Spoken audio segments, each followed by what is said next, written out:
Assalamualaikum warahmatullahi wabarakatuh. Hai sahabat Sanaya TV dimanapun kalian berada, semoga sehat-sehat selalu ya. Kali ini Sanaya akan mengajak kalian untuk membahas tentang gimana sih, kenapa sih orang Cina itu cenderung banyak yang kaya gitu ya. Maksudnya dilihat dari segi ekonominya itu kayak mapan gitu ya. Kenapa sih kok bisa seperti itu? Apakah yang ekonominya bagus atau kayak bisa kaya hanya boleh dimiliki oleh orang Cina saja? Tentu tidak. Tentu tidak ya. Orang Jawa pun bisa teman-teman. Tergantung bagaimana cara kita mengelola keuangan kita. Oke sahabat Sanaya TV, kali ini yuk kita sama-sama belajar bagaimana ya caranya biar kita bisa kaya gitu. Sebenarnya menjadi kaya itu bukan berarti kita harus terlahir dari keluarga yang kaya. Itu sebenarnya enggak ya teman-teman. Jadi meskipun kita mulai dari nol, merintis dari nol, dari bawah, itu kita bisa. Asalkan kita punya cara, kita punya niat bagaimana mengelola keuangan kita. Harus ada tujuan, terarah, teratur, disiplin. Nah, itu semua harus kita terapkan dalam kehidupan.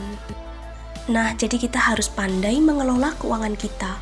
Untuk mengelola keuangan juga kita nggak harus dengan penghasilan yang besar.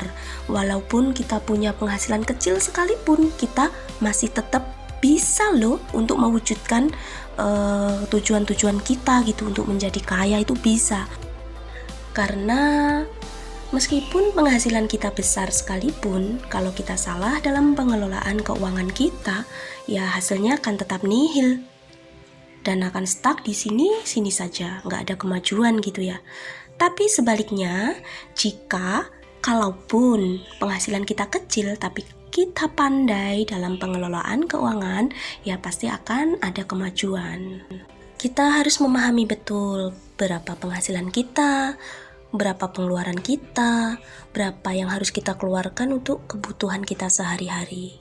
Kita harus memahami pendapatan kita berapa, entah itu harian, entah itu bulanan, entah kita sebagai pekerja, pegawai yang menerima gaji, ataupun kita sebagai wirausaha yang mempunyai usaha sendiri. Nah, setelah kita mempunyai gaji setiap bulannya itu, kita harus memprioritaskan untuk ditabung, disisihkan untuk ditabung. Ini harus ya.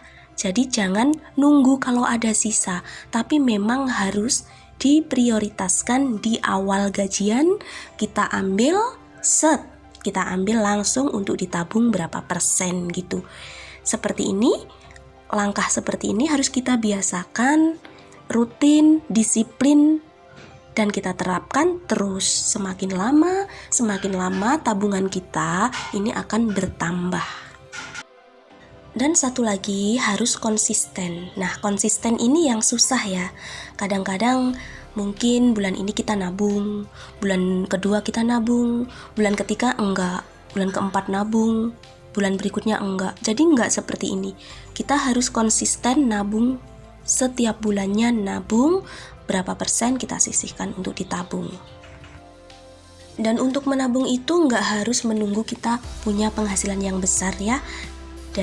Jadi seperti yang dikatakan di awal tadi, untuk menabung itu nggak harus yang berpenghasilan besar.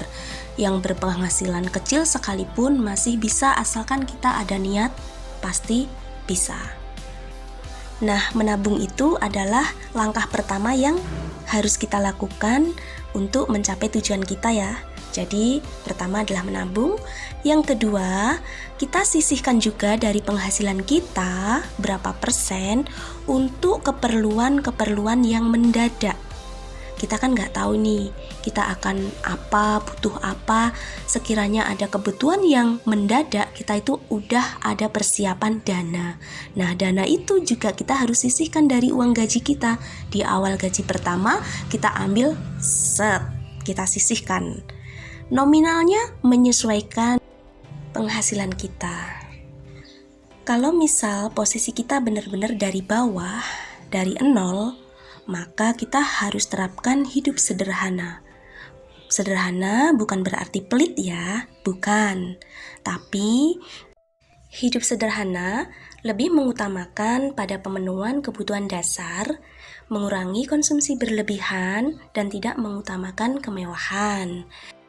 Yang terpenting kita hidup dengan banyak bersyukur, nyaman, damai, dan bahagia. Menabung dan berinvestasi adalah salah satu cara yang efektif membangun kekayaan.